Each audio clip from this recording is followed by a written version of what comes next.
Mic check, 1 2 1 2, mic check 1 2 1 2. Let's get a mic check, mic check, mic check. Mic check 1 2 1 2, mic check 1 2 1 2.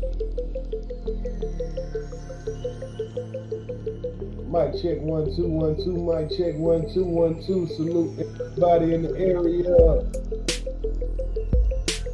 Okay, I'm good, I'm good. They say I'm good.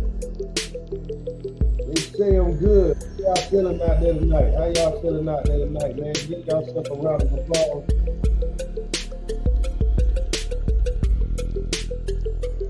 We about to get into the content, man.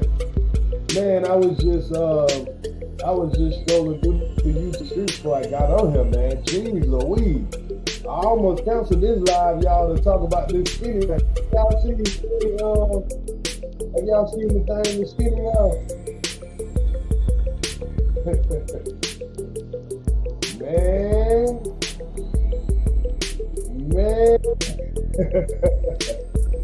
Y'all think that's real?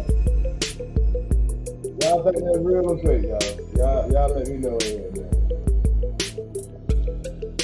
Let's put some funny shit.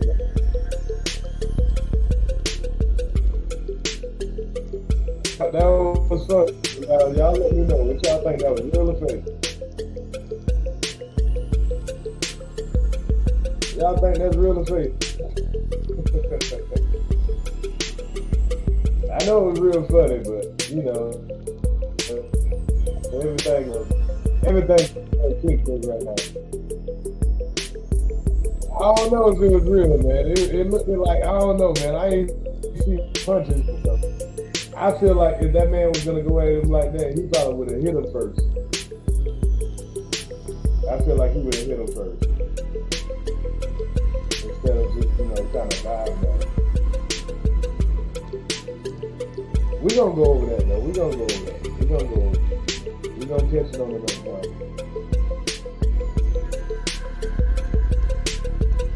Yeah, we have to go over that on the next time. Yeah,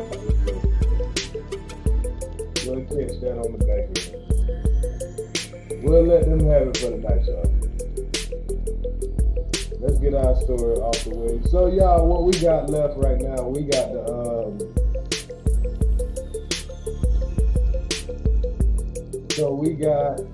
other two guys. We got the other two guys about to testify. You know the guy that hold on real quick. We got the other two guys that showed up to the house with her brother. So hold on, y'all. I'm pulling that up real quick. Y'all.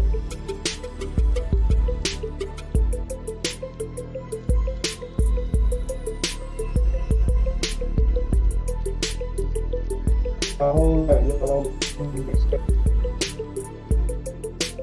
I had it pulled up, y'all. There's so many of these. I had a lot of them.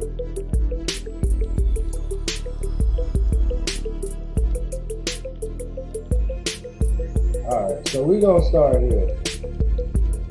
Hold on. Let me get one more. I almost got it done. Ready.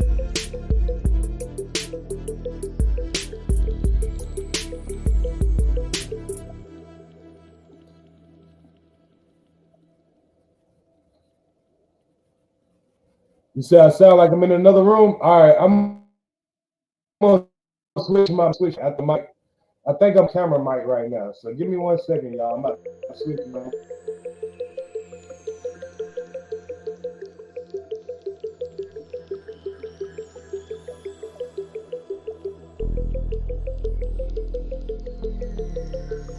Yeah, let me switch mic.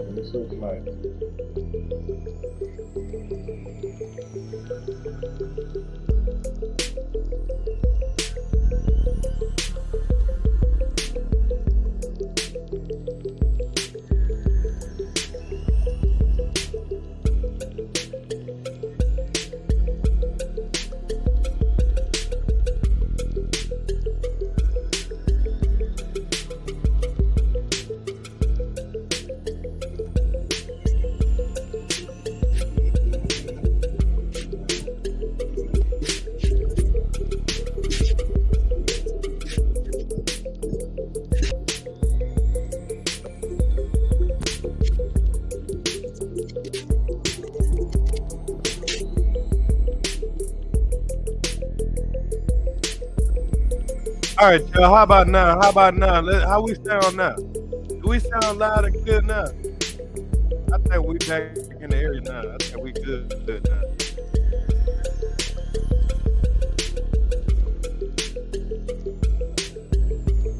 I think we should sound good now.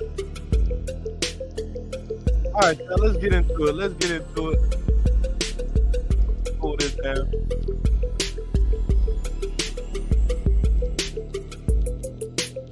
So everybody, man, salute everybody. I hope everybody can hear it fine. We back at it. We back at it. Can y'all hear good now? Okay. I thought he was talking shit. Hey, I'm trying to figure out, man, if that nigga was talking shit, or was it that, he was talking a little shit. We got to go over that. We're going to have to go over that. We'll do that on the next round, but we're going to have to go over that video.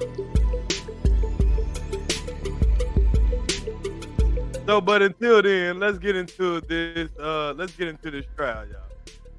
Man, I wish that would have happened a little earlier. We would have went ahead and hey, before I scheduled this, if that would have happened before I scheduled this, it would have been the talk of the night, y'all. This would have been the talk of the night. But we're gonna stick to the topic. We're gonna stick to our program. We're gonna get through this trial. Salute to everybody that's pulling up, want to hear what's going on. Salute to 40 the Splitter, Knowledge Power, Shade B. Cool Legal, 40 the Splitter. I already said 40 the Splitter, my bad. La Bunny, salute to you. Carl Belton, salute. Salute Larry Smith. Salute to Teran. Salute Jay Williams. Salute Mix. I see you in the area. Cash Money, salute to you. Chocolate Candy Lady, salute to you. G Max, salute to you, my brother. So y'all, let's get into it. So y'all, we already heard the female, who is Dominique Jones, I believe her name was. Then we heard her little sissy ass brother. His name was what was that brother's name, y'all? Damn it, what's that little punk ass boy name? But we heard the little punk ass brother, the nigga that had the cricket neck. He couldn't keep his neck right the whole time, and he getting all emotional and all that stuff. We heard him testify. So now this is the other guy that they caught with the gun. I believe this is the guy that got shot in the he got shot in the hip because I think he tried to jump out the car and then he ended up getting shot some kind of way like that. But y'all remember the guy Tyler, right? This is the guy Tyler. So let's get his testimony and see if he a bitch ass nigga like his homeboy. Obviously he is, but we gonna get to hear it for ourselves. So fair use. Let's get a hold to another bitch ass nigga.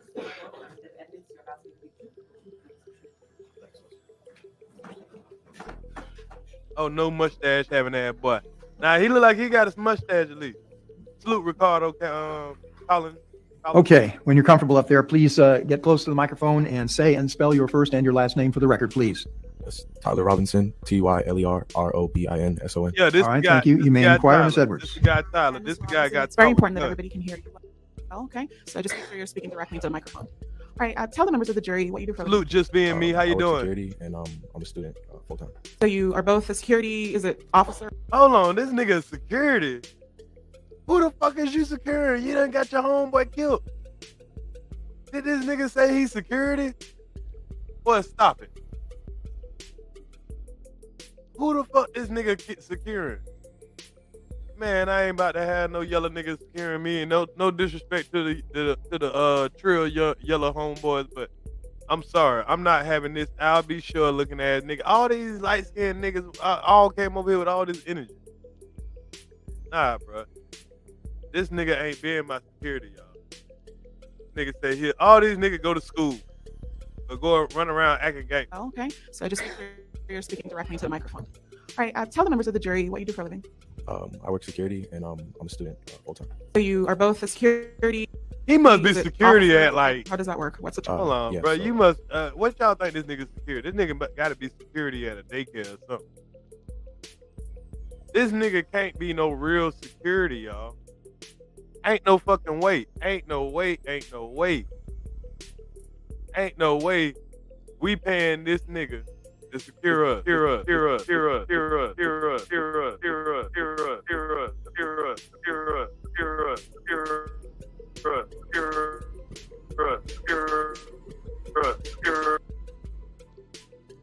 no damn way.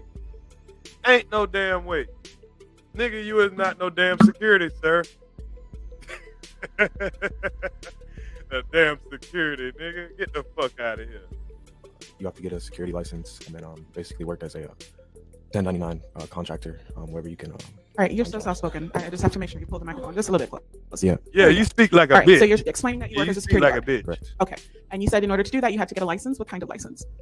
Security, a D license to work initially, and then a security G license to work while armed.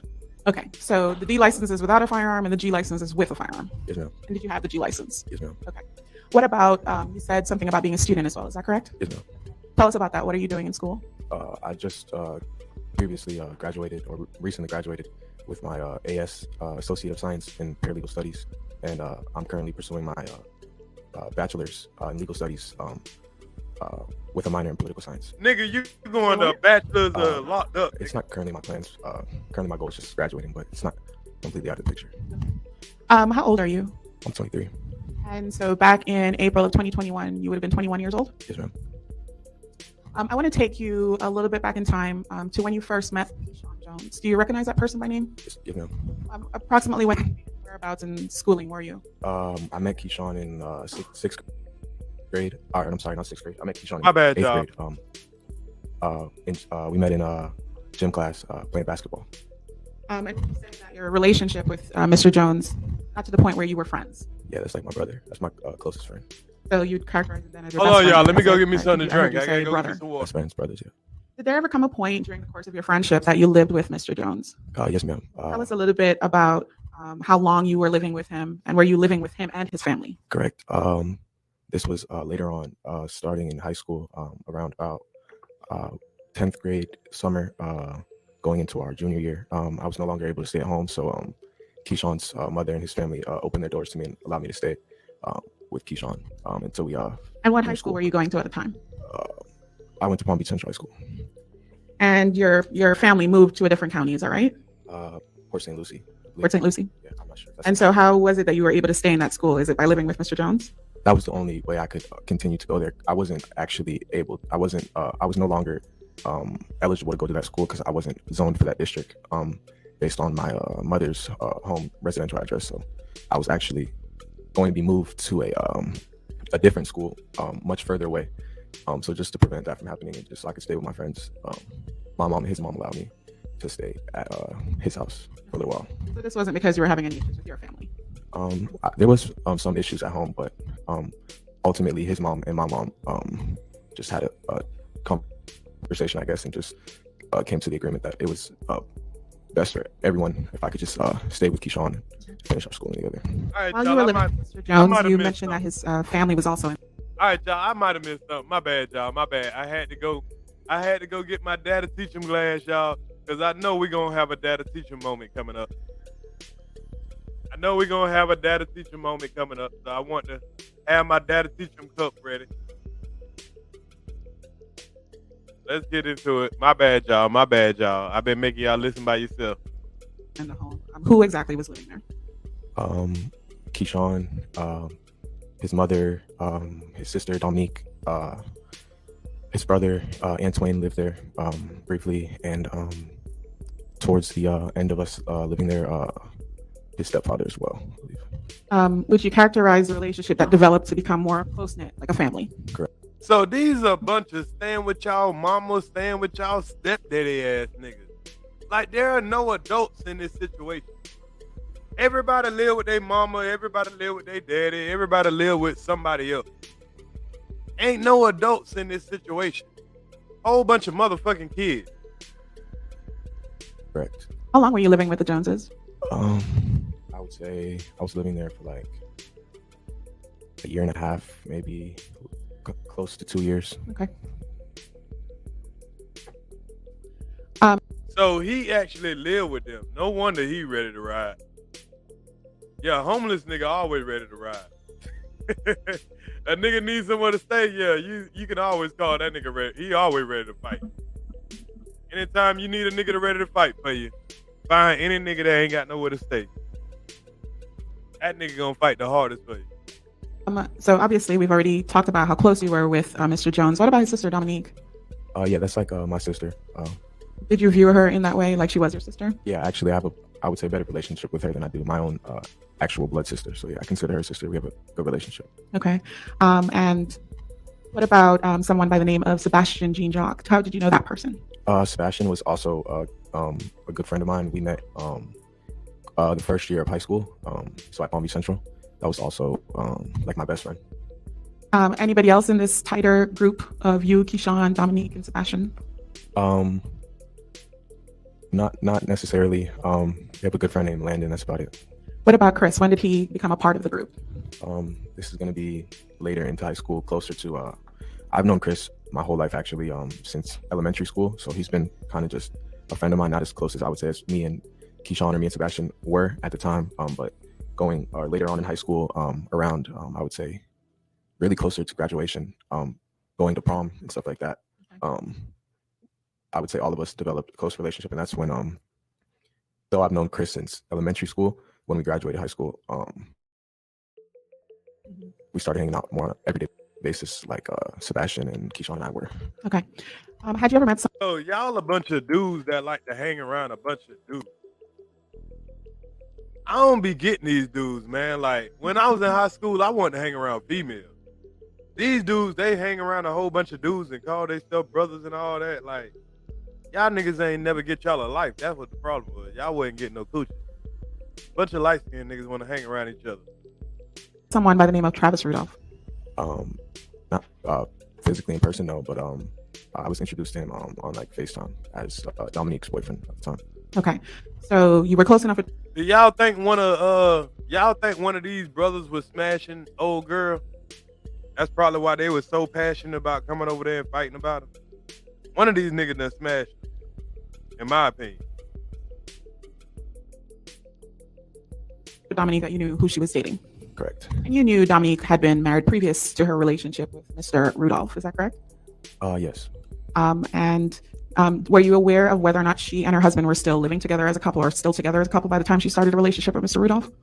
I believe they were legally married, but I think they were separated. I don't think they were together, living together, seeing each other, anything like that. Okay. I want to take you to the night of this incident. So let's start with the April 6th of 2021. Do you recall receiving a call from Dominique on that day? Yes, I do. Okay. And did she advise you about anything that had happened between herself and her then boyfriend, Travis Rudolph? Yes. How did that make you feel? So why would she call him? Because this is not her brother. He just a friend of the brother. I think one of these dudes was hit. Upset, confused. Okay. You said upset and confused. I'll take them one at a time. What was upsetting? Upsetting, just what she was telling me and how upset she was. When someone you care about is that emotional, regardless of what the situation is, it's going to make you upset also if it's someone you truly care about. So You did truly care about Dom. correct. Did you know anything about a surgery that she had done recently? Yeah, she just had cosmetic surgery, and that also maybe played into effect of part. That may have also been one of the reasons why it did make me upset, because just the days before that and stuff, she was in such a I would say like vulnerable state, and just after you have any surgery, you're just weak. Man, he was one of them simp ass nigga that she was talking to and telling him all her emotions and shit. She was giving the football player the pussy.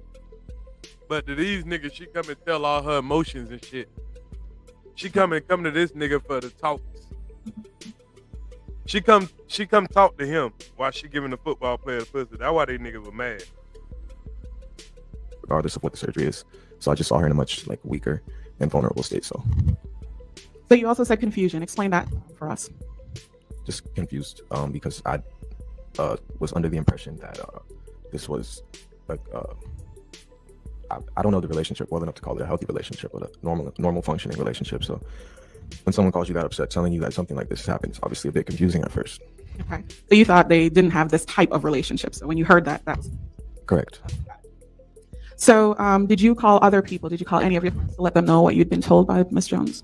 Yes, ma'am. I called Keyshawn initially, just to touch base with him, and because that's his actual sister, so I was assuming he spoke to her. And I also called Next, I believe I called Chris Lowe. He was at home. I'm not sure what he was doing, working out or something. He was sleeping, I think. He said he was getting in the shower or something like that. So he was gonna come over. Did he come over to where you lived? Come to my house. Yes, I have my own house. By this time, you weren't living with the Joneses anymore. You had your own place. Yes, I have my own place. So this the only person that had their own place. The only person out of all these bum ass niggas had their own place. With a roommate though. What about Sebastian? Did you call him as well? Yeah, I called Sebastian a few times, I believe. He was, I think he was at Flanagan's or he was doing something like that. And he said he had to go home first. And then he was going to come. He had to go home and get that pistol. Yeah. You about to go ahead and tell on him. He got to go home and get his pistol. That's what he had to go home to go get. So the plan was then for everybody to come to your residence. Is that correct? That they would be coming over to your apartment that you shared with someone else. Correct. Who got to your residence first, if you recall? I remember. I think it was Chris or Sebastian, one of them two, because we were waiting for Keyshawn last. So when everybody was together, did you get the impression that you all were gonna go to anywhere after leaving your apartment? Yes, to speak with Travis. Did you know where Mr. Rudolph lived at the time? I didn't.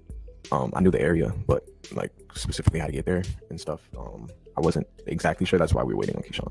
So you didn't know the exact numerical, but you know the general area. Correct. What about Keyshawn? Was he more familiar with our residence than you? Yeah, Keyshawn's much more familiar. And did you get into Mr. Jones's car, or was it someone else's car that was used to transport you to Mr. Rudolph's residence? Keyshawn didn't have a car at the time, so we had to take his mom's car. Okay. Goddamn niggas gang banging in their mama car. Gang banging in your mama car. Sad. Oh, Unity, this the guy Tyler. Now you remember in the story they kept mentioning the guy Tyler that I think he got shot in the hip, and he was the one that threw the gun. This is the guy that jumped out and threw the gun, and they later on found the gun. The guy Tyler that they've been speaking of. Was Keyshawn driving mom's car? Yes. Is that the black Cadillac? Yes. Where did you get in the vehicle on the ride over? I got in on the passenger right side. So is that the front passenger? Back. I got in the back seat. Oh, I'm sorry. No, on the right. Yeah, he the one fell out the car. Remember when his homeboy was trying to goddamn hit that pedal to the metal when the old boy came out that chopstick? When the old boy came out with that chopstick, remember he was the one that was hanging out the back like, hey, let me get in. Hold up, homeboy, nigga out here shooting. He was the one that was outside holding on to the door, getting drugged down the street. Talking, oh, hold up. Why nigga out there? he out there holding on the door. Hold up. That's it. He done dropped the pistol and everything. He leaking. Nigga shooting, about to run his ass down. Yeah, man. He about to get his ass killed while his homeboy trying to pull off, man. Yeah, that's the dummy. Right there. All right. On the way there, I was sitting in the front seat because I was the one like when you go out, like I just call a shotgun, so I was the one sitting shotgun, and then that's like a reference to the person who gets to sit in the front seat. So it's kind of like, it's not a game, but just a joke. Whoever calls it first gets to sit there, and then you get to play the music and stuff. So I was sitting in the front. What was your demeanor like around the time that you're getting into this car with your friends? My demeanor. Yeah, were you still upset? Yes, but at this point, so much time had passed that it was more or less turning into like, it almost seemed like a chore to go over there. Like as we waited for Keyshawn and as time go by, it just seemed less and less serious. But all right, let me see if we can get a timeline together then. Approximately what time is Dominique telling you about the altercation with her boyfriend? this is like around 10 or something, around that time, like 10 o'clock, I believe. So by the time you're making your way over to Mr. Rudolph's house, approximately what time is that? It's like getting close to midnight, I think, like around that time. So it had been at least an hour or more since you'd heard. Yeah. Okay. Prior to getting in the vehicle, were any text messages exchanged between you, Dominique, and Keyshawn? Do you remember anything about shoot his shit up or something like that? Yeah. Dominique texted me and Keyshawn, go shoot his shit up. Oh, so he's gonna be the only one that comes straight out and just say it. Everybody else try to, oh, I don't remember. He the only one came out and just straight out just said it. That lawyer got that dumper though. I ain't really checked that. That lawyer, hey, she carrying the load. You said she carrying the load, Mick. And what did you take from that message? How, if at all, did you react to that message? Just Dominique being herself.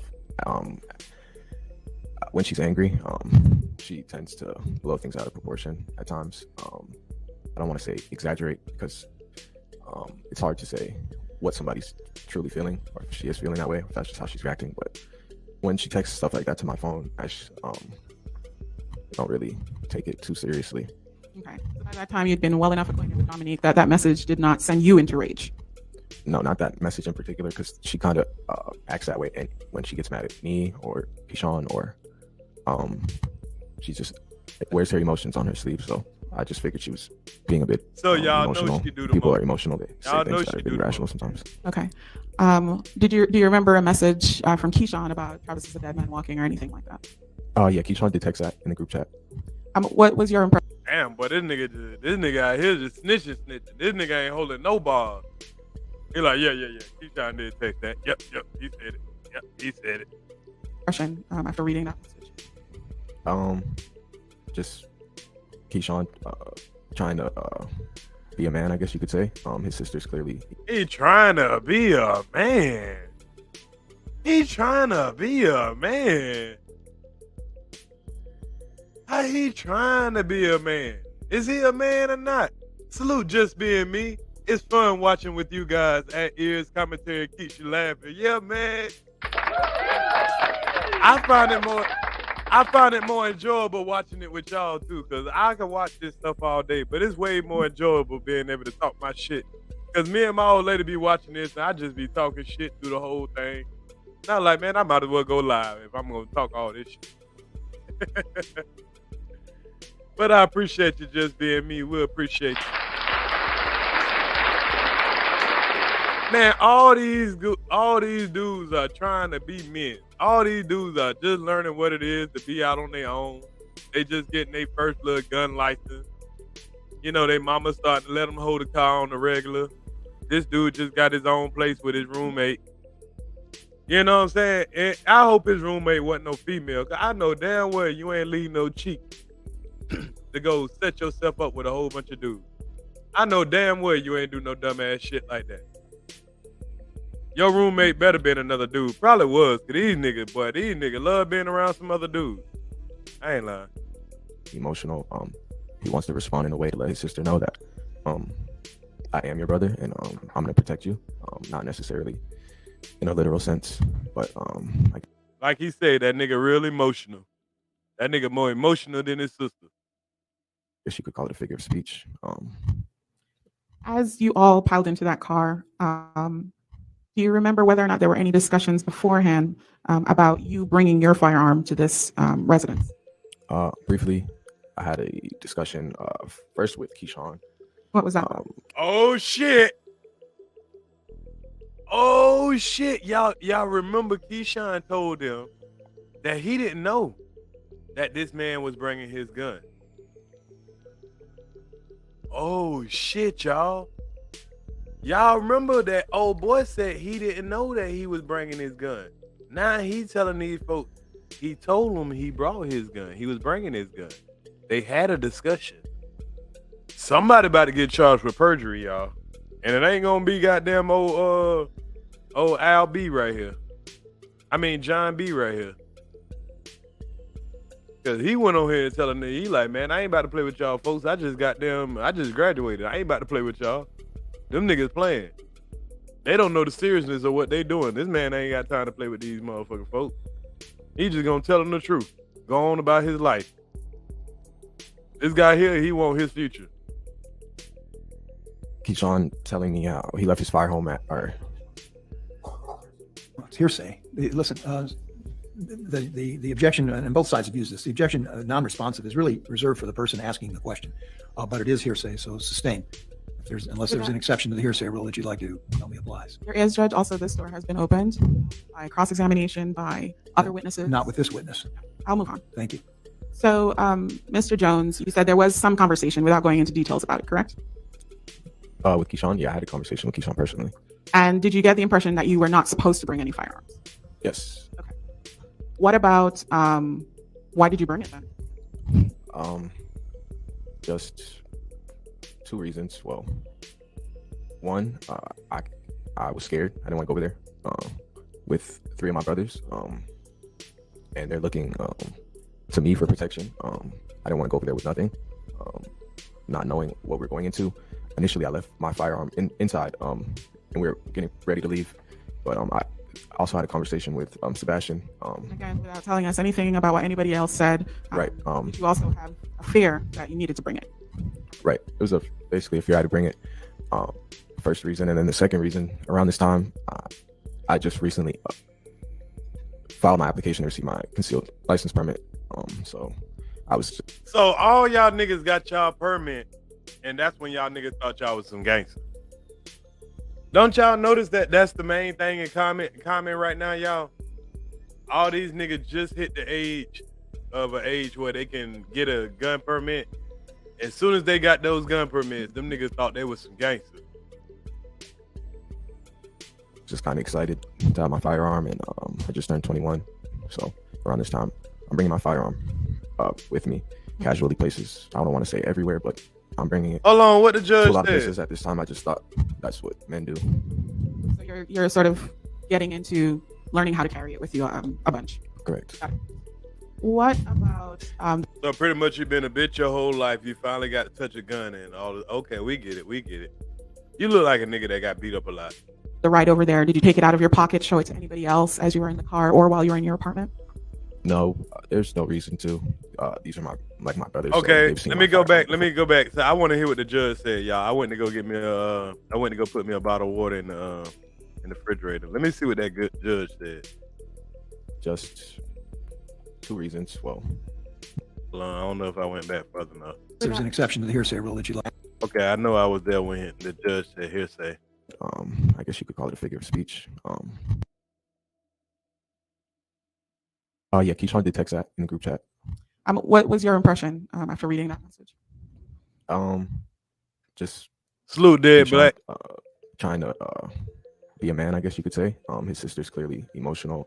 Trying He to wants be a to respond man. in a way to let his sister know that I am your brother, and I'm going to protect you. Not necessarily in a literal sense, but I guess you could call it a figure of speech. As you all piled into that car, do you remember whether or not there were any discussions beforehand about you bringing your firearm to this residence? Briefly, I had a discussion first with Keyshawn. What was that? Keyshawn telling me how he left his fire home at, or It's hearsay. Listen, the objection, and both sides have used this, the objection non-responsive is really reserved for the person asking the question, but it is hearsay, so sustain. Unless there's an exception to the hearsay rule that you'd like to tell me applies. Your Earz, Judge, also this door has been opened by cross-examination by other witnesses. Not with this witness. I'll move on. Thank you. So, Mr. Jones, you said there not was with some this conversation without going into details about it, correct? with Keyshawn. Yeah, I had a conversation with Keyshawn personally. And did you get the impression that you were not supposed to bring any firearms? Yes. Okay. What about why did you bring it then? Just two reasons. Well, one, I was scared. I didn't want to go over there. Okay, the judge meant With three of my brothers. the judge meant not with this witness because he was talking about see the last witness when they brought up old boy the brother, they was able to bring up the discussion about what's he supposed to bring, the firearm or not. So what the judge is saying, y'all open up the door. What the prosecutor was saying, y'all opened up the door about this question last time, and it wasn't hearsay. But he's saying that's not the same thing with this witness. So you got to kind of, with him saying it, it's kind of collaborating evidence, but it's still hearsay. because now he's not the actual guy. They found the gun on him. So, you know, it's kind of just a he said, she said kind of thing. I get, you know. And they're looking to me for protection. I didn't want to go over there with nothing, not knowing what we're going into. Initially, I left my firearm inside, and we were getting ready to leave. But I also had a conversation with Sebastian. Again, without telling us anything about what anybody else said. Right. Did you also have a fear that you needed to bring it? Don't y'all notice every time they go to line, you go to see they start fidgeting and all that? Like, these young dudes are some badass liars. They have bad habits when they start lying. Look at how he started fidgeting. Right. It was basically a fear I had to bring it. First reason, and then the second reason, around this time, I just recently filed my application to receive my concealed license permit. So I was just kind of excited to have my firearm, and I just turned 21. So yeah, he's gonna be on the stand for a long time. We might not even get through his whole testimony on this round. Shit, he on the stand 2-3 times, y'all. Around this time, I'm bringing my firearm with me, casually places. I don't want to say everywhere, but I'm bringing it to a lot of places at this time. To be honest, y'all, I might do an hour and a half of this, and then I think I want to go over that skinny video, y'all. What y'all think? Y'all think y'all want to do an hour and a half of this, and then y'all want to do a reaction of that skinny beatdown? We need to figure out if that's real or not. I'll let y'all decide. Stop. That's what men do. So you're sort of getting into learning how to carry it with you a bunch. Correct. What about the ride over there? Did you take it out of your pocket, show it to anybody else as you were in the car or while you were in your apartment? No, there's no reason to. These are my brothers, so they've seen my firearm before. This isn't a time where it's like a show and tell. Show me. Okay. There's no need for that. Were you announcing it to anybody in the car that you were armed? No, we didn't have much conversation in the. What happened on the ride over? Just driving over there, listening to music. I was controlling the music, so just. I would have asked again. What was y'all listening to, sir? I'm curious. What was y'all listening to? What was y'all ride music? I want to know what they ride music was, y'all. I'm curious about what they ride music was. What got them hyped up to go over there? Picking songs and stuff like that. Really, there wasn't much conversation in the car. Probably on account of like we didn't really want to go over there that badly. It was kind of just something we felt we had to do. So you describe it as being a chore. So y'all really didn't want that smoke? Y'all just did it because y'all some do-boy ass niggas? These are the perfect example of young men that don't know how to say, nah, I'm good, bro. I'm gonna stay out of that bullshit. They got lured over there by peer pressure and somebody lost their life. You almost lost your life, sir. Sometimes there's just things you don't want to do, but you have to do them. Looking back, not necessarily saying this is something that had to be done, but in the moment, sometimes. What you say, Cool League? They were listening to XXX Tentacion. Oh man, they might have been living to Triple X. Y'all think they were listening to 6ix9ine or something? Man, they had to be listening to some shit. They wasn't listening to no shoot music. They wasn't listening to no Pooh Shiesty or nothing like that. They couldn't have been. Salute Jimmy McFly. Yeah, they couldn't have been listening to no Pooh Shiesty or no real gangster shit. They had to be listening to some goddamn. They might have been listening to some Bruno Mars or some shit. Salute. These are simple. I'm sorry. Earz, these are example of beta males that follow another man. There is no way I will follow anybody with a gun and lose my life in the process. Hell nah. Hell nah. I'm not about to go over there about your sister. I'm like, nigga, man, you know how your sister is, bro. You know what I'm saying? Man, I'm not about to go over there and be arguing with a nigga about your damn sister. I already smashed. Salute to Mix. Mix say, who told him to pick up this color? Look at that sweaty armpit. My man is about to snitch on all them folks. Right. He done already snitch. Oh, they were listening to Drake? Yeah, they look like some Drake listening ass niggas. They was over there look alive. It'll take you never die. How that shit go? Look alive. That died. What? How that Drake song go? Look alive. And it's died. And the niggas thought that I'd have died. They didn't never stop. That's what them niggas thought. Hey, them niggas came to do drill music on so look alive. Them niggas came doing that little dance that them niggas be doing. How that dance? Them niggas was all in the car like.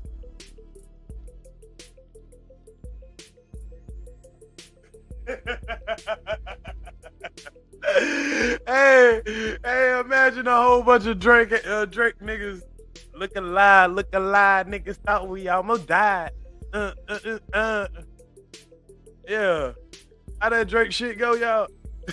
Them niggas was doing that little, y'all know that little shit them kids do when they rocking with their one hand and rocking with their feet. These niggas all in the car doing that shit on the way to a drill.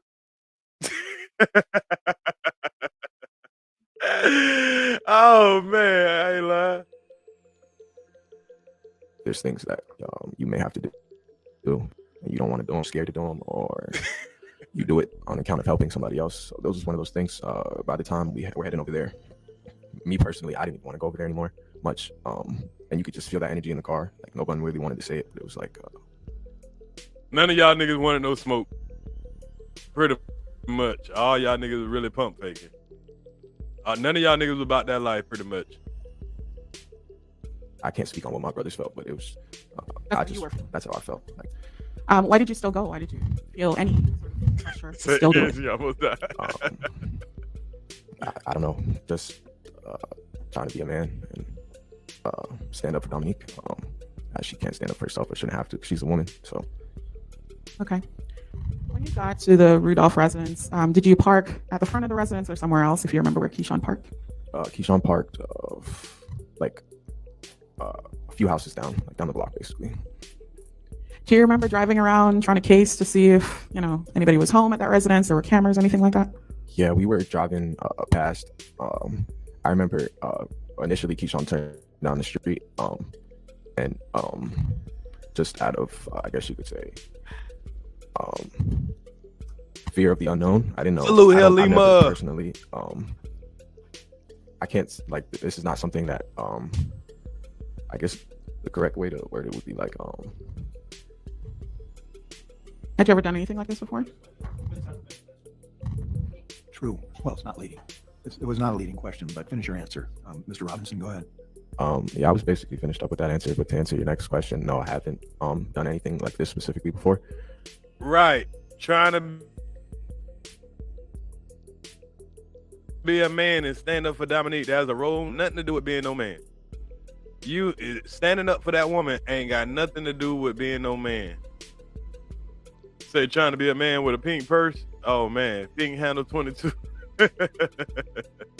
Hey, remember the other dude said, yeah, I had my purse on me, my little scrap purse. Trying to be a man with a purse on. So that's probably why I was feeling that way. I didn't know who was at his house or if they were waiting for us. Oh yeah, you right. Unity, whoever that Mix, she is carrying a wagon now. She carrying a wagon now, Mix. You right, boy. You right now. She dragging a wagon.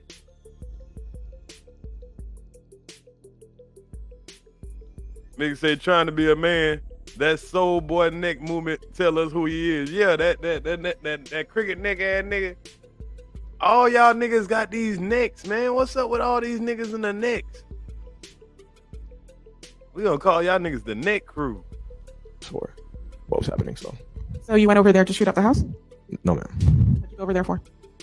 Initially, we went over there just to speak to Travis. What did you think could be achieved by speaking to Travis? We're probably gonna end up fighting. What? There's not many times that people Salute, are true able emperor. to step back and analyze the situations, and it's hard for people sometimes to like mitigate the situation rather than make it worse. So Did you think that at that moment that you might have been making it worse? in the moment, I can say no, I didn't. But looking back, yes, definitely. What happened once you got to actually walk up to the residence? Did you go to the front door? Yeah. Yeah, knock on he the was door. Yeah, you remember I think he was the nigga that bammed on the door. Either him or the dude that died. And can you tell me whether or not anyone answered? Yeah, his brother came to the door, and basically he was telling us like, or telling Keyshawn, because he was like in front of me. He was telling him like, you can talk to me. I'm Travis's brother, stuff like that. Was anybody asking for Travis specifically? Yeah, we probably all were. I don't know if I was specifically, but I know Keyshawn was, or Sebastian. They were closest to the door, so. Okay. Do you remember removing your T-shirt that you were wearing that night? I don't remember it particularly, but Yeah, he was the one that was ready to go. He already had his shirt off when he came up. He already had his shirt off. He the nigga that was acting like it was his sister. And he was the first nigga to swing on somebody. You the reason your homeboy ain't here right now. I did have my shirt off arriving to surgery. And that is also something that I wouldn't say anymore. I don't spend too much time like playing sports or outside, but as a young man in Florida, I take my shirt off yet. So that is something that does occur. Have you seen the ring camera footage from the night of this incident where you all arrived at the residence? Only like pictures of what I've been shown. And you noticed that you weren't wearing a shirt in those, right? Right. Do you remember now why you would have taken off your shirt? We're going to his house late at night to talk to him. They were just previously fighting, him and Dominique, in some manner. So this, quite honestly, probably isn't going to be a friendly. Well, there they go with that honestly shit. There you go with that honestly shit. So you went over to the man's house, you took off your shirt. Now you don't know why you had your shirt off. And you was already anticipating a fight. Boy. I don't know what the defense get these witnesses, boy, but The interaction. So I did have my shirt off. Sorry, please finish. I was just gonna say, I'm sorry, I'm just caught up with my words. I know this is a little Possible for me to just get some water real quick? Yes, of course. I think there's water behind you.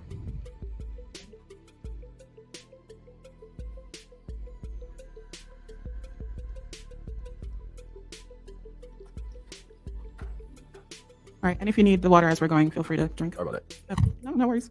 Okay, so I was asking you about when you got to the Rudolph residence and sort of why you had They better be going to and you jail. were explaining that. And my next question was, did you think something could happen?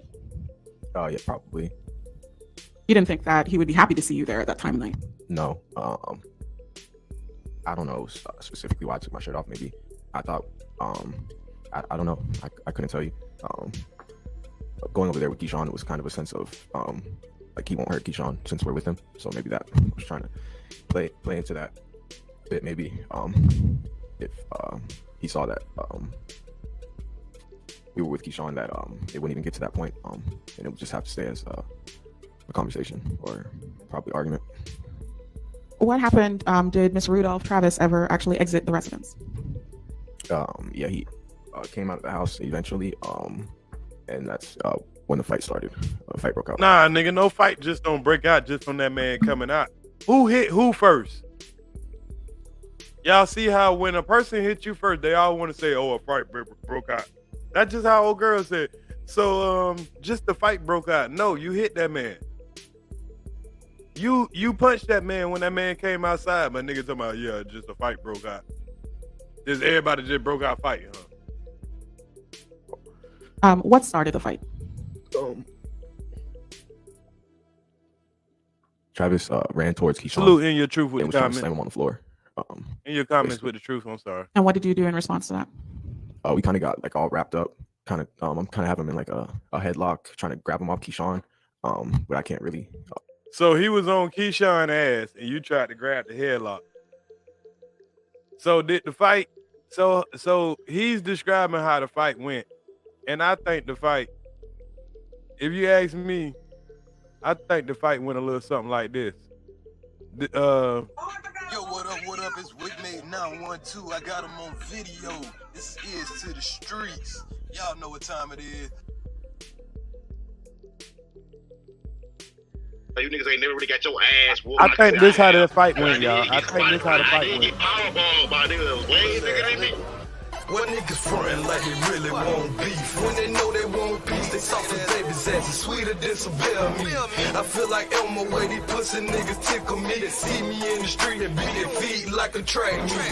Yeah, nigga, I double dog dare nigga to fly wrong. Got the mic, watch me Ric Flair that nigga. I ain't claim to be the hardest. I think that's how that fight went, y'all. He seen his homeboy get choked out, choke slammed. Then all of a sudden, he want to grab the nigga by the he want to grab the nigga in the headlock, grab the nigga by the head and shit. Man. Nah, I ain't got the video of them fighting. I ain't got the video. I'll grab them just because there's so many of us all wrestled together, so we kind of all just fell on the floor. At this point, is your firearm still in your pocket or have you retrieved it? At this point, it's still in my pocket, and just because we started fighting and stuff, I kind of forgot it was in my pocket at this point. So is it like fist fighting then, and like you said, trying to do the headlock, trying to pull people off each other at this point? Yeah, it was a fist fight, but it wasn't much of a fight. I wouldn't say anyone was doing anything too serious to either side. As far as so it's four y'all and y'all couldn't. It was kind of just. So it's four y'all and y'all couldn't handle the two of them. Pretty much is what you're saying. Salute to hell for that drop. Hey, that's about how they describing how the fight went, right? One nigga got bammed on his shit. The other nigga the other niggas was just trying to, do whatever they could. And then Rudolph came out on top. Which video you want to find? Which video you looking for, Joshua? Are you talking about the skinny video or are you talking about which video? People squaring up and for the members of the jury that might not understand, what's squaring up mean? Just getting in a position to fight. More or less, everyone's just trying to assert their dominance, show that they shouldn't be messed with. I don't know what the mentality is going into a fight. As the fight progresses, there's sort of two different groups of fighting. You can't really see them fighting on the video that they got. You can kind of see in the distance, but you can't really see the actual fight. Are you all sort of wrapped up Now you can see the girl beating up on him, but you can't see them actually fighting together fighting? At first we're kind of all wrapped up, but then as the fight progresses, it kind of breaks off into the groups, people fighting, different people. And where were you as far as when the fight broke into the two separate parts? At this point, I'm in the front yard, like by the front door area, like in the main yard. Whereas, so like right up front where you all had knocked at the door?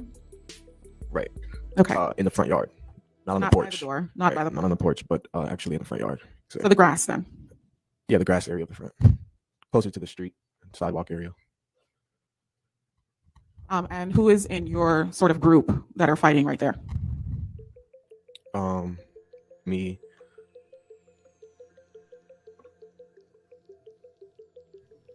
Me and Travis are fighting in the yard area. And Sebastian and Travis's brother were kind of fighting to the side.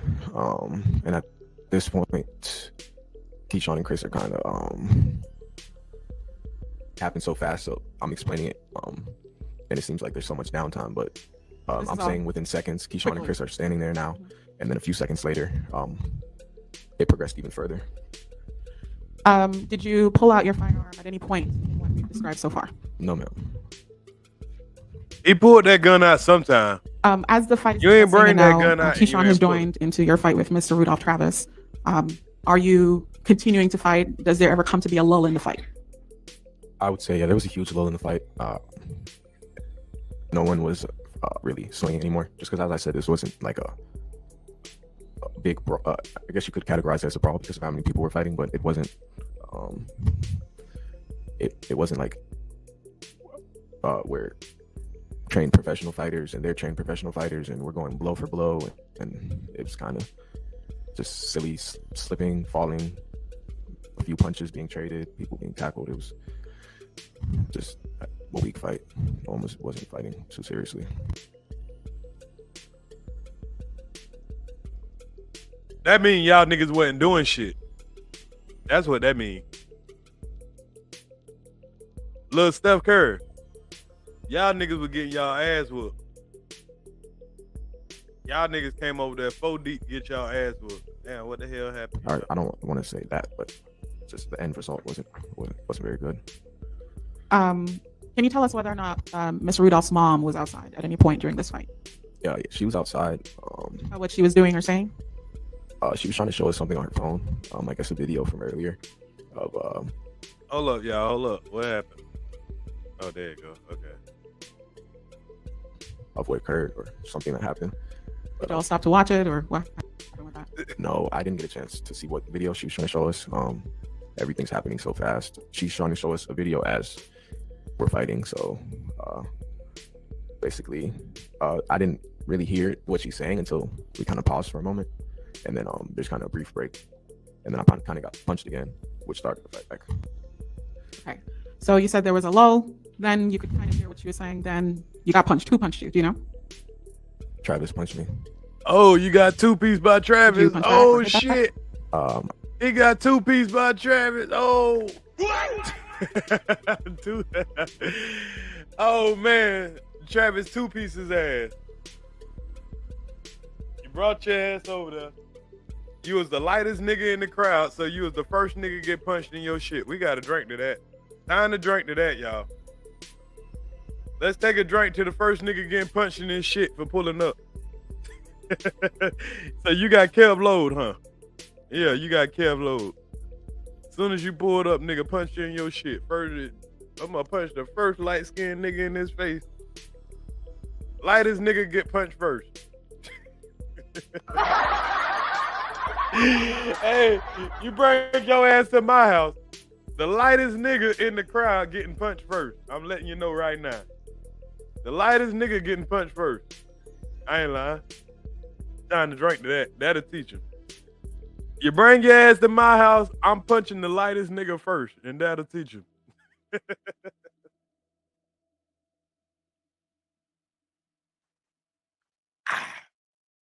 That'll teach him.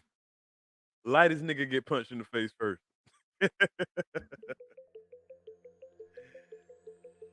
I was swinging back, or at least attempting to. I couldn't tell you if my punches connected with him or not, but I wasn't.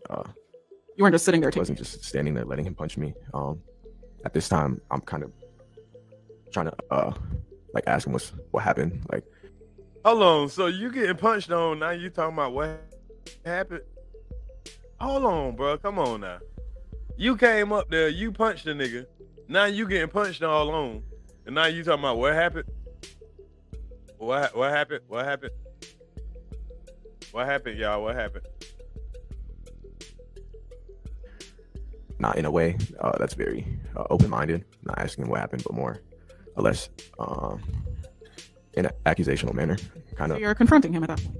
Yeah, correct. So you like when he punched you in your face, like, what happened? What happened? What happened? You punched me in my face. What happened? I'm trying to get what he's trying to say, y'all. You getting any verbal responses from him? Imagine though, you got this nigga, you got that little sweet nigga you seen yesterday, and we gonna see the other nigga too. We don't know about the nigga who died. He was the nigga that had dreads. I guess he was the toughest looking one. Mr. Rudolph, about what had happened, or are you just fighting? No, not nothing. No, not really. This fight, how does it, as far as grouping go? Is it you and Mr. Rudolph, Travis, and who else is a part of this melee at this point?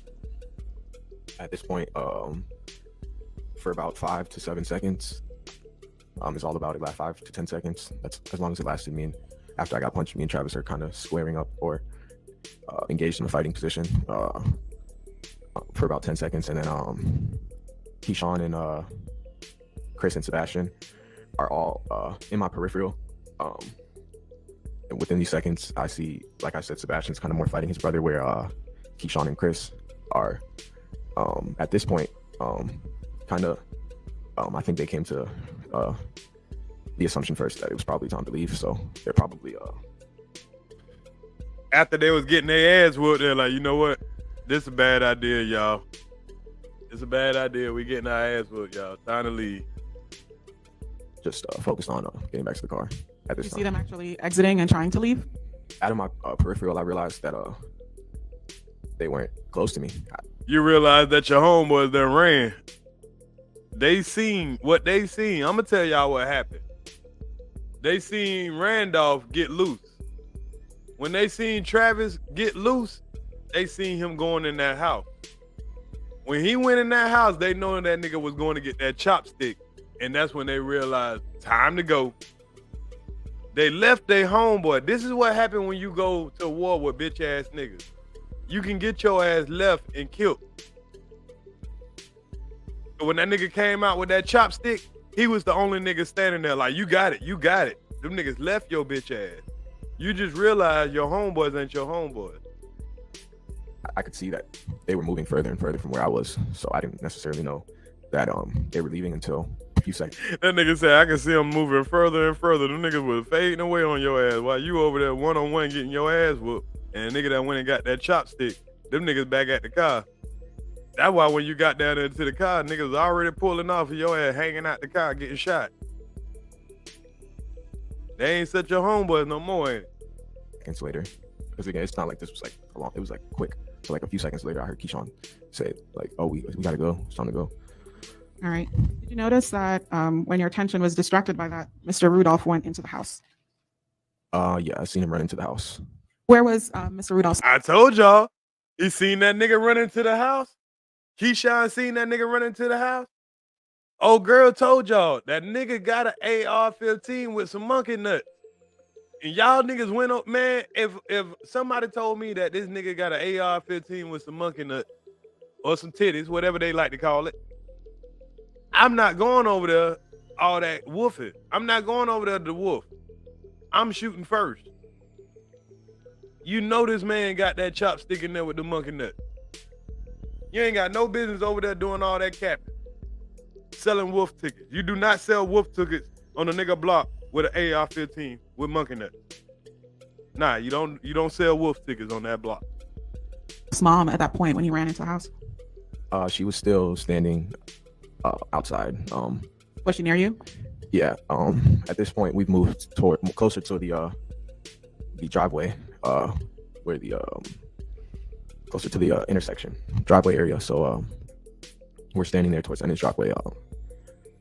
And again, I don't know exactly what his mom was telling me at this point.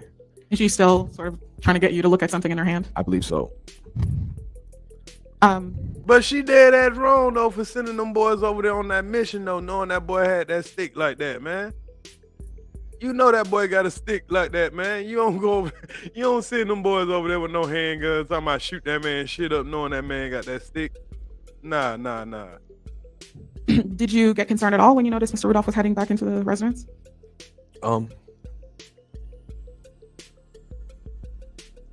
Yes, I was concerned, but I still didn't really understand the extent of to which I should have been concerned. It wasn't at that level yet.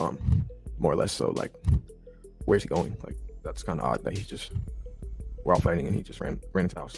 Nigga, you knew where that man was going. You talking about where's he going? Nigga, he going to get that goddamn Inspector Gadget. He going to get that. Where you should be going. This is what you should have been thinking. Where should I be going? That's what you should have been thinking. Where should I be going? Where should I be getting the fuck to? Yeah, when you seen that nigga running the house, trust me, he ain't running to go. Either he going to call 911 or he going to get a stick. Either way it go, it ain't going to be good for you, sir. Find another route. When Mr. Rudolph left and ran into the house, was there any fighting still happening outside? At this point, Sebastian and Travis's brother are fighting kind of more closely towards our car, where our car was parked. So when you say, if I could borrow states 1 and these. Yeah, you're right, Dead Black. When you add a second line and your enemy got a gun, you better run for it, run for it, run. If you too deep in some beef and your enemy got a gun, you better run for it, run for it, run. You see a nigga running the house when you just jumped him, you better run for it, run. You see a nigga see his brother getting jumped, you better run for it, run for it, run. Run for it, run for it, run for it, run for it. He had the idea, y'all. He had the right idea. He seen that nigga go in that house.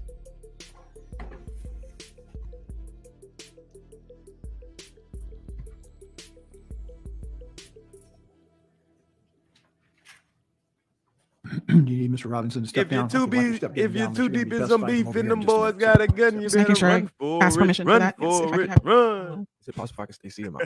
Can you see? Yeah, my hip is just hurting. I have a bad hip, so I'd rather not stand. Oh, you got a bad hip, huh? I bet. I wonder how you got that bad hip. You got caught at the second line and the enemies had a gun. You didn't run for it, run for it, run. How y'all think he got that bad hip? That nigga gonna remember Travis for the rest of his life. Now you got a bad hip, you can't stand up, look at the picture. Or if you're to mind your motherfucking business, your hip would be just fine, my nigga. You can run, jump. You wouldn't hurt when it rained. Yeah, you wouldn't have no problem standing up right now if you'd have left that man alone. Somebody, I got a bad hip. How you get a bad hip, sir? How you get a bad hip? Did you run into the wrong brother? Did a nigga leave you while you was trying to get in the car?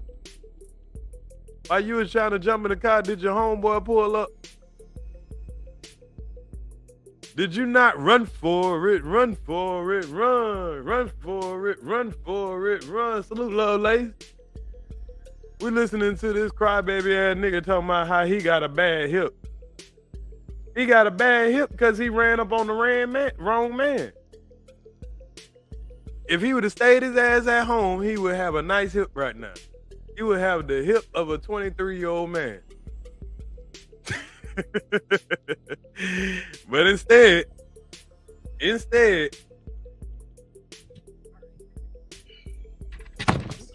Actually, let me take this to you then and have you point out the area and mark it with an X. Okay, give me 1 second. y'all notice ain't nobody say, well, I'm sorry to hear that you got a bad hip. Ain't nobody give a fuck about this nigga hip.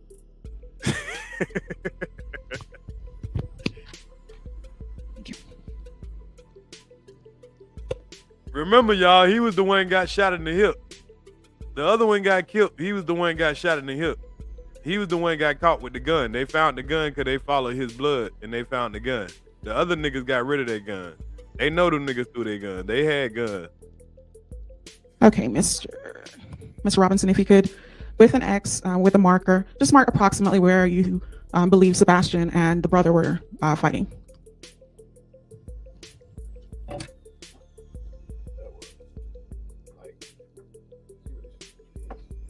Let him use your. Like where this tree's at, like over here. You said near where the tree is?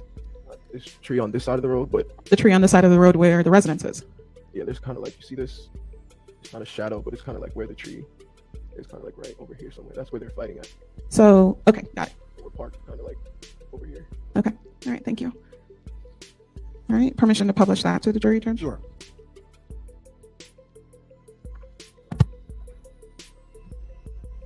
Yeah, he got shot. He was one of the ones that got shot. The other boy died. He got shot. The other two, they got lucky.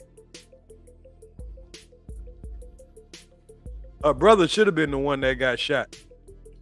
Because he should have been one to learn the lesson. And you said your car that you arrived in was parked further down the block, correct? Correct, further on the street. Okay, So, See, the two that did the most, they the ones that's still alive. The brother who amped everybody up talking about he a dead man walking, he's still alive. Got to know that he got his homeboy killed. The dude that brought the gun, that threw the first punch, that tried to be the most active, he's still alive, but he got a bullet in his hip. Now, the other one, I don't think nothing happened to him. But their days are coming. Their days are numbered. by the time, do you see Mr. Rudolph actually exit the residence? What's happening by the time he actually comes back out? Yeah, I saw him come out. Like he starts running like out of his house and kind of slips and falls, and then he gets up and he's headed towards the direction of where me and his mom are standing. So his attention is not focused on the brother and Sebastian. No. So where were you? You said in the street by this time with Miss Linda. Is that correct? Correct. And does he run over to where you all are? Where me and his mother are. Correct. Okay. And could you tell at that point that he was armed? Yes, ma'am. What kind of firearm did you see? Like an AR assault rifle with like a drum on it. So like a magazine that holds like a lot of rounds or ammunition. Like it had one of those on it too. So like a bigger gun. When did you have a gun? You say a bigger gun? So yeah, you noticed that his gun was bigger than yours when he came out. That little gun you had, boy, you felt like a big man when you came over there with all that gangster shit. But when you seen that stick, when you seen that real chopstick, hey, I used to have an AR-15, y'all. That joker looked scary. I ain't gonna lie. That joker looked scary. Nigga point that bitch at you, nigga, you looking at your life, you looking at your whole future. So when that nigga came out, that bitch, he was like, damn, I might get a shot off, but if a nigga shoot me with that shit, that bitch got them bullets long as your finger. Them bullets long as your fucking finger.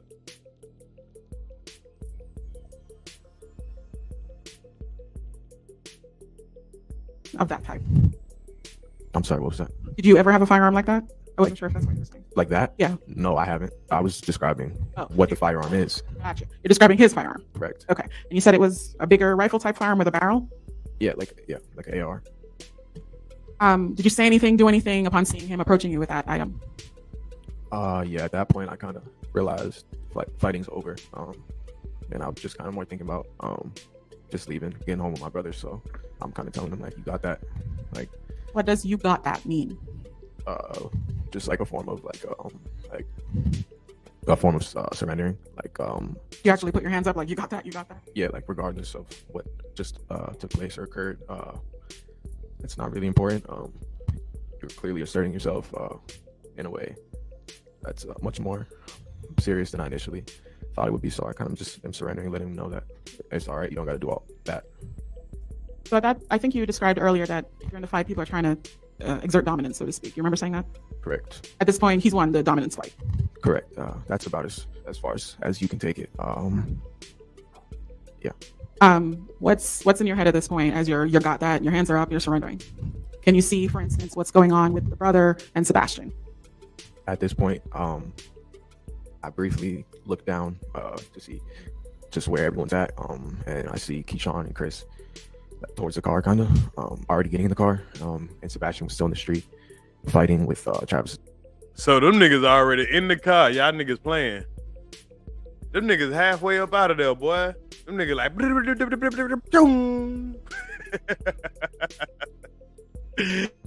hey, the main one that want to come out there, that nigga like a Flintstone character. That nigga was out of there. You over there fighting with a chopstick in your face. Them niggas halfway, them niggas in the car already. His brother. And that's still about the same place that you just showed us on the map, or someplace different? That is still fighting, kind of like where, like in the street, kind of where that tree area over there, like they're fighting, and then Chris kind of came back towards Sebastian, and then as when Chris comes over, it's kind of like they switch spots. Now Sebastian's going back to the car, and Chris is kind of standing there squaring up with Travis's brother, and then I look that way, and I see that's all three of their positions or where they're located at, and I look back kind of towards in front of me, and I'm seeing Travis trying to load his gun, load bullets into the chamber. I'm sorry, you're doing an action, so I just want you to describe it a little bit for us, or at least hold your hand up if you could, just so the jury. Oh, so that boy had to get that thing right. Y'all niggas had a chance to see your life before it flashed before your eyes. He seen that man gun was getting jammed, and he just realized, boy, we got one last second to get the fuck out of here. That nigga had a hard time getting that bitch unjammed. He sees what you're doing. Yes, ma'am. I'm sorry. Hey, y'all can look in this nigga face, boy. This nigga is having a flashback right now, boy. I'm talking about, boy, this nigga is shell shocked. Look at his, like, right now, boy, that nigga thinking about that thing when it... Right now, boy, this nigga having a flashback. Well, I don't think it's necessary for me to do the action, but basically to load the bullets into the chamber, you have to pull part of the gun back, and he's trying to pull it back, but it's whether or not he's kind of nervous or he's a grown man, so he's obviously strong enough to load the gun, but I guess there's probably just so much going on. Maybe his fingers are slipping, but he's trying to load the gun. Having difficulty? Yes, having difficulty loading the gun. Does he keep trying? It continues to load it until it is loaded. Whereabouts are you physically in relation to the street and the car that you came in around this time when you noticed the firearm is being loaded by Mr. Rudolph? Can you repeat that question? I'm sorry. Yeah, where were you when you're noticing this loading? Directly in front of him. Are you still out in the street, or have you progressed down the This street? nigga might start I'm crying. still standing in the street. Did there come a point that you noticed that the brother and I guess Chris is the one left with him now, they're no longer fighting? It kind of. I know that's not a sufficient answer, kind of, but So that boy didn't with no it deodorant. happened so quickly that as I see Chris is no longer fighting, at this point I realized he's probably going to start shooting at us. So I'm running down the street to get back to the car just to try to just like warn them. He said he went down there to warn away him. from me, so That nigga went down there. Hey, boy, that boy got that stick out. Boy, you get the fuck, boy. We gotta go. We gotta go. Niggas trying to get the fuck now, boy. Boy, that nigga got a big ass gun. Go, go, go, go. Nigga, skr. Hold on, I ain't in the car yet. And all of a sudden, so I'm not really sure if they can see what's going on or not. So as I'm running towards Chris, that's about when they stopped fighting, and me and Chris arrived at the car about the same time. As this is happening, he said that's when they stop fighting. So he's admitting that they was down there still jumping the dude. He was like, come on, boy, that nigga got a gun. That nigga got a gun. We over here, we ain't gonna bust shit. But that nigga got that stick over there, and it's time to go. Nigga started trying to get the fuck up out of there then. is Chris in front of you then, as you're headed back to the car? Chris is right in front of me. Okay. Do you have to do anything to get him into the car faster? I'm trying to get into the car, but Chris is kind of taller, so it's kind of taking him like longer to bend over and get in the car. So I kind of push him into the car because at this point he's already shooting at us. I'm not sure how many rounds have been fired, but I did hear gunshots already as I'm running towards the car. So I'm trying to push Chris just to let him know, like, lay down. We're getting shot at. Did you actually make it all the way into the vehicle after pushing Chris in? Yes, man. We got in the car and and we shut the doors. The doors were shut. Boy, this boy voice breaking. Boy, this boy thinking about them. Boy, this boy is traumatized. When I say traumatized, this boy is traumatized, y'all. They fucked them up, boy. This is when playing gangster goes wrong. When Keyshawn started to pull forward with the car drive. The way that the vehicle was parked at this point, was it facing the direction where Travis was coming from or coming to the vehicle, or was it facing away from where Mr. Rudolph Travis was walking down to the vehicle or running? I don't know what he was doing. It was facing towards his direction.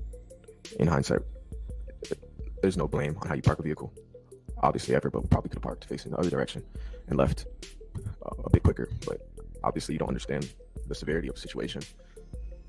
until afterwards, so it's hard to say that knowing what you know, what you should have done. I notice you're wriggling a little. Is everything okay? Yes, just a bit uncomfortable. We'll talk about that in a little bit. Tell me about this point. You're all in the car. Boy, nigga, just thinking about that night, boy, I'm talking about, woo. Boy, he hit them gunshots all over again. Yeah, this is straight PTSD, watching PTSD in real time, y'all. This is watching PTSD in real time, y'all.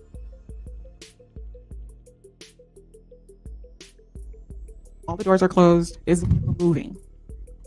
The car is moving. Yes, we're driving. Can you still hear the shots hitting or firing, anything like that? Yeah, it took a minute for Keyshawn to get the car and drive, so I'm kind of laying on top of Chris as much as I can.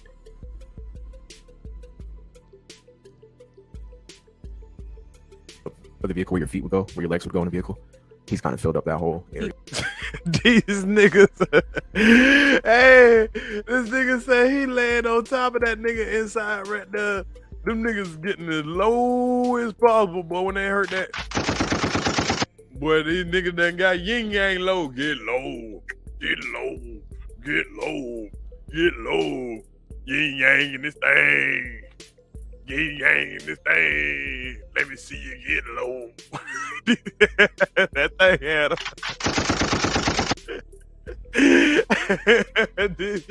hey, that'll teach him. That'll teach him. Y'all coming over there playing gangster.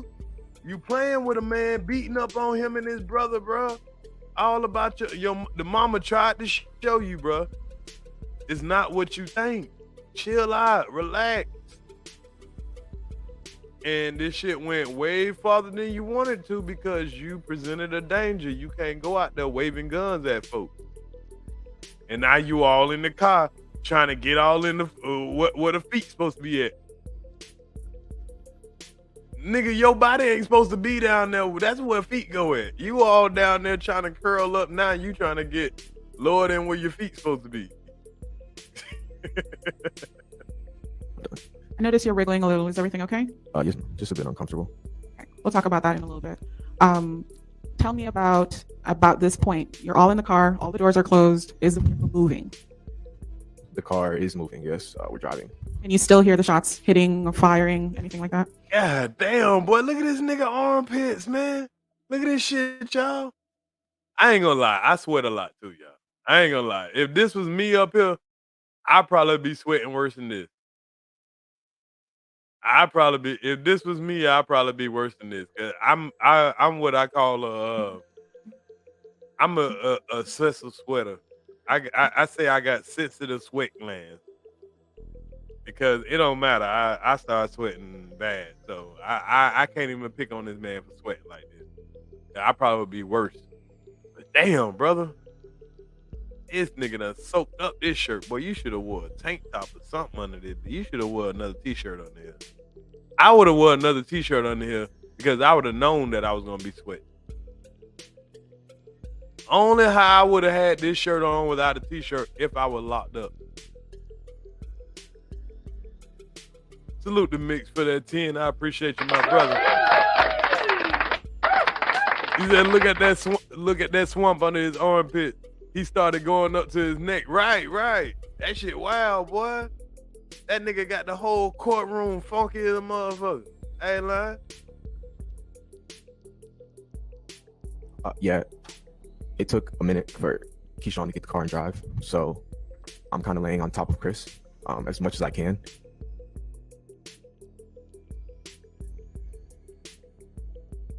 For the vehicle where your feet would go, where your legs would go in the vehicle, he's kind of filled up that whole area. He crouched down?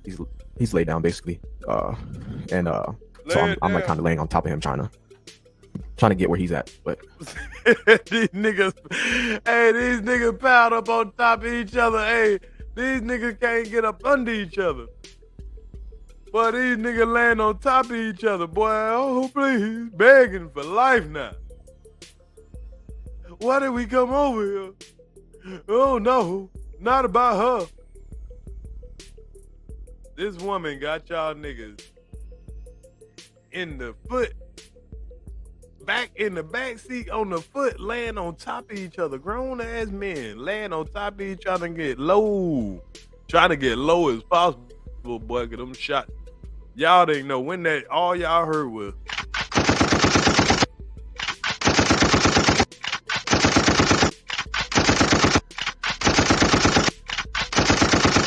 y'all didn't know when that shit was gonna stop. Y'all ain't know when that shit was gonna stop. Y'all just hearing.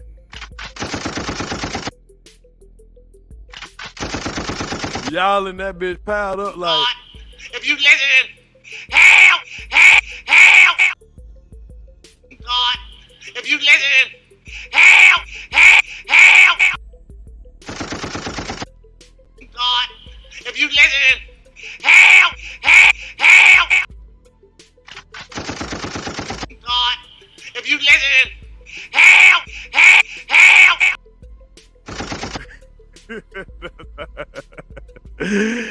So that's what was. If you listen, help, help, help. That's what was going on for a good 5 seconds, 10 seconds, but it felt like forever. He reliving this shit right now. Look at him, y'all. Look at him. Pay attention, young men. Pay attention. That rap song you heard, nigga don't believe that song. That nigga is wrong. Gangsters don't live that long. Shout out to Scarface.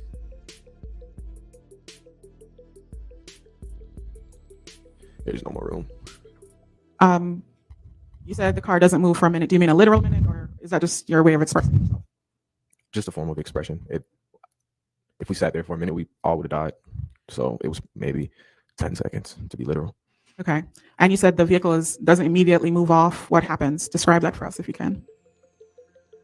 Keyshawn there's a lot going on. He's getting someone shooting at him from, I don't know how close it was, but it seemed like right in front of us. That's practically as close you can get. So someone's shooting at you. It's not like we're in the army or we're law enforcement officers or trained for these type of situations. So he's probably scared, hearing bullets and just knowing that he could possibly die. So it's hard to drive a car knowing that's going on. And it's damn sure hard to see another person not have a gun like he was trying to testify to.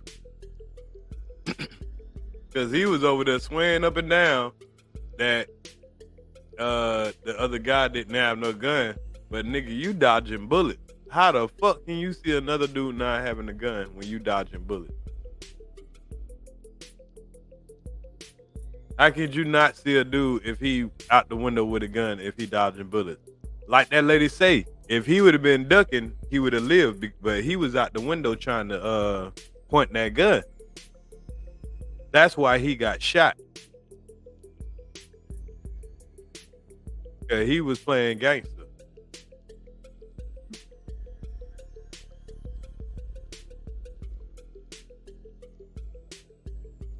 I'm hit. And initially I thought it was Chris, but it was Sebastian who said I got hit. When the vehicle isn't moving as fast as you think it should be moving at this point, what's going through your head? What's happening here? So he thinking, drive, nigga, drive. Drive, nigga, drive. That's what he thinking. Shit. You know, why the fuck you ain't driving, nigga? We all in the car, drive. The bullets are coming through the windshield, and then I felt myself get shot in my back. And so when the car gets turned around, I hear Sebastian say, I got hit. And then Travis is standing right in front of us. And then we turned the car.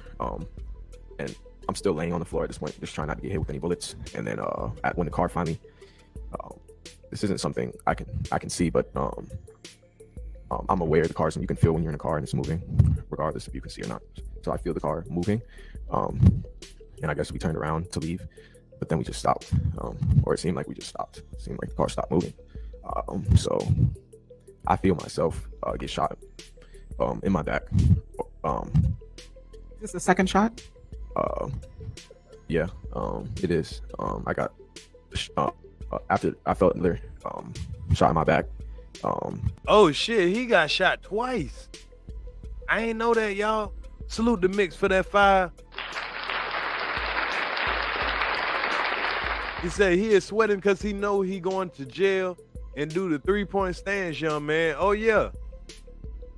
Shit, he got a bullet in his and he got a bullet in his hip. So nigga, you can't even really protect yourself. You another one of them light-skinned niggas too? Well, I ain't gonna say I know some tough ass light-skinned niggas. I ain't gonna lie. Especially in jail. You tough, you tough. Light-skinned, dark-skinned, whatever. So, but you can't afford to be no half-ass light-skinned nigga, boy. You might can get away being a soft dark-skinned nigga. But being a soft light-skinned nigga locked up, boy, you in trouble. Shit, they gonna treat you like them light-skinned women. And they in high demand. Hey, salute to just being me for the 10. I appreciate you, man. Hey, boy, this niggas looking at y'all court trial in prison right now, boy, licking their chops. I ain't lying. Yeah, he ain't built like that. They ain't built like that. That's the problem. We can tell y'all ain't built like that. That's when you don't want to go to prison, when you just ain't built like that. You ain't got street cred. Shit like that. You go to prison and you got street cred from wherever you from, you good. I don't care what prison you go to. If you got street cred from whatever city you from, you good. But if you go to that bitch and you just a nobody, you might have problems even for niggas in your city. I ain't lying. I kind of was, and the car wasn't moving, so I'm under the assumption that if I'm getting shot, or so I believe I am, and that's what I feel, my brothers are probably getting shot too, so I'm thinking everyone in the car probably died because we're not moving and no one's talking, so I just assumed everyone was dead. What'd you do then? I just got out of the car. You opened the door and ran out? Yeah, basically, I didn't want to die and sit in the car, so I just that nigga said he assumed everybody was dead. Wow, that had to be, and I can believe that. If I don't believe shit that he said, I believe that. He might have thought after all that shooting, everybody was dead. And he was just trying to get out the car and trying to get away. I don't know. I just got out. Mr. Robinson, I know emotionally you're probably going through a lot. But what I don't get though, I'm not just about to let a nigga shoot at me, bruh, and I got a gun. Once you start shooting, nigga, if I feel like I can shoot back, I'm about to shoot back, my nigga. If I'm getting out of that car, nigga, I'm about to shoot back, nigga. I'm dying shooting, bruh. Fuck that shit. I would have jumped out that bitch, nigga, like Blade, nigga, like fuck it, nigga. Pow, pow, pow, pow, pow, pow, pow, pow, pow, pow. And would have been out of bullets and like, damn, I'm about to die. Hey, but at least I would have went out with a blast, nigga. Salute the Dead Black for the $9.99. I appreciate you, my guy. He say at the finish line was police tape. The at that finish line was police tape. I think he's saying that the finish line was the police tape. I think that's what you're saying. It's all good. I appreciate you, my brother. Yeah, that police tape was the finish line for him though. Cause he jumped out that motherfucker and he jumped out of there and ran. And the old boy could have walked him down. Old boy could have walked him down and killed him. And right now, he probably a Christian. I guarantee you right now, he's a Christian or a Muslim or something. He went and found some religion. I guarantee you he went and found the religion. Those bullets will do it to you, boy. You ever heard a bullet hum past you? That's how that shit sound. I done been on both sides of the gun. That bullet sound like... That bitch fly by so fast, boy, you be like, what the fuck? Oh, shit. The way your heart races is unimaginable. Feeling that wind of a bullet. I ain't lying. This guy felt that wind. He actually felt bullets hit his body. I ain't never felt that feeling. Never felt that feeling. Don't want to feel it, but I've had people describe it, and I can only I've seen plenty of bullets. And I can imagine having one of those big ass motherfucker lodge into my body, especially an AR-15 bullet. An AR-15 bullet down to the size of your finger. That bitch down to the size of your finger, your pinky finger. As far as the shell that's gonna go in you, the slug. That's why that man said he can't even stand up because goddamn that bullet done went in his hip. Lot right here. Are you pulling your firearm? Do you pull your firearm at any point during what you just described? Oh no, ma'am. I just kind of forgot I had my gun in my pocket. What? How you feel, boy? I'm talking about them AR-15. But this is when playing gangster going wrong. A nigga start shooting at you and he make you forget you got your gun. A nigga shooting at you and you forget that you got your gun. Salute, Duran B. A nigga made you forget that you had your gun. Boy, stop. I want to protect my brothers, so. Boy, how you gonna protect somebody and you forgot your gun was in your pocket? Oh man, how in the fuck are you gonna protect anybody and you forgot that your gun is in your pocket? But I done heard it all, y'all. I done heard it all. Yeah, that's what an AR do to you. That bitch will make you forget that you got a gun in your pocket. Oh man, that AR will make you forget you got a whole gun in your pocket. Boy, I ain't lying. Yeah, he ain't come over there to use that gun. He came over there to sell wolf tickets. And old boy wasn't buying them. Old boy already had his wolf tickets for the night, and he wasn't buying no more.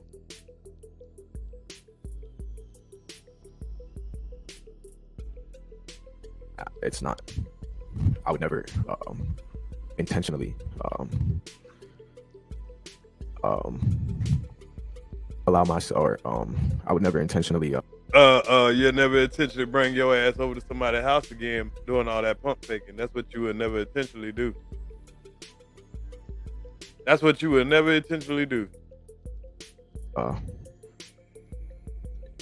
If I knew I could, if I knew that I could or had the power to help my brothers or protect them, I would have done so. But it's just so much going on, and I'm not really too sure what's gonna happen for myself personally. So it's hard to think about what's in your pocket, or where's my gun, or I need to shoot back in when someone's shooting at you, stuff like that. Fair to say at this point, your It's not mind really is important. on survival mode. Yes, ma'am. Surviving at this point is all that mattered. So you get out of the car. Do you start running away from the vehicle and away from the bullets that are still coming? Yeah, I hear the bullets, and I can feel them going past me a bit. I can hear the bullets hitting the metal of the car, and then I felt a bullet hit me in my hip area, my lower abdominal area, and that one hurt the most. It kind of took my footing from me a bit, slipped a bit, and was so yeah, I got shot again, and now I'm just trying to keep my footing and run down the street, because I know if I don't, or if I fall, or if I don't get down the street, or just from where I'm at, probably gonna die. So just trying to stay on my feet and get away. Okay. As you're running away, can you tell whether or not anybody is behind you? Yeah, I can hear Travis yelling, and then shooting from behind me, and then I hear his brother yelling as well, yelling at him to stop. He's gonna go to jail. So this is Mr. Rudolph's brother. Travis's brother is yelling, "Stop! You're gonna go to jail." Right. Is he talking to you? No, he's talking to Travis. Him and his mom were kind of trying to stop him, just telling him like, "You're taking it too far," I guess, trying to calm him down. You said you also heard the defendant yelling. What is he saying as you're shooting? Like, just I can't make it out. So you're hearing yelling, but Boy, that nigga got this nigga so traumatized, boy, you can't even think of what that nigga was saying. He can't think of what this man was saying over all the prayers that he was getting out right then, boy. Because Lord have mercy. He can't even think. you're not exactly sure the words that are being used. Yeah, just cussing, yelling. I can't make out the words. What about the car that you were in? What happened with that? 'Cause you're describing being out and running. Yeah. So my I'm sorry. I know this is hard. Take a minute. that's okay.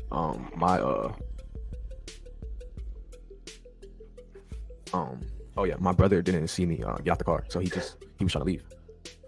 He thought I was in the car. Did the car actually start moving and speed off? Yes, ma'am. And you were left behind?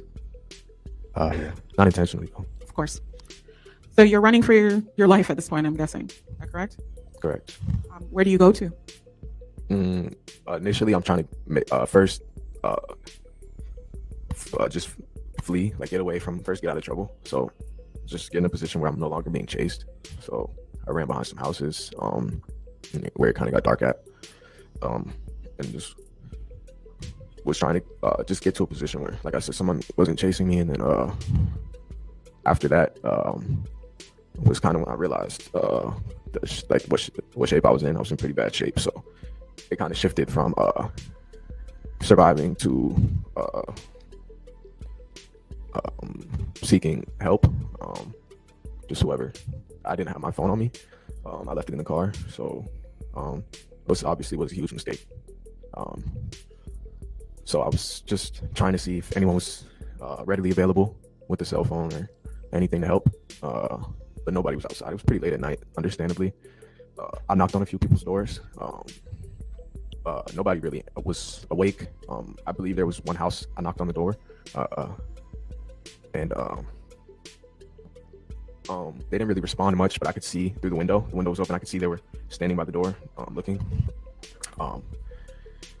And I kind of like looked down towards my hip area, and I could just see I had a hole in my hip, and it was like blood, almost like draining out of my body, just moving quicker than I've seen something like that. But I'm knocking on the door, and they don't. It's understandably.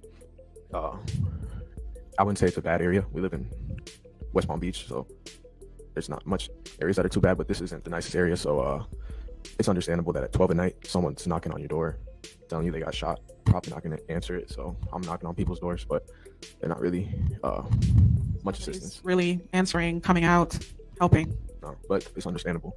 So he's saying this is not the nicest area, but somebody might understand you coming knocking at their door, bloodied and got shot. I don't know what the hell this young nigga thinking. I don't know what this dude here thinking.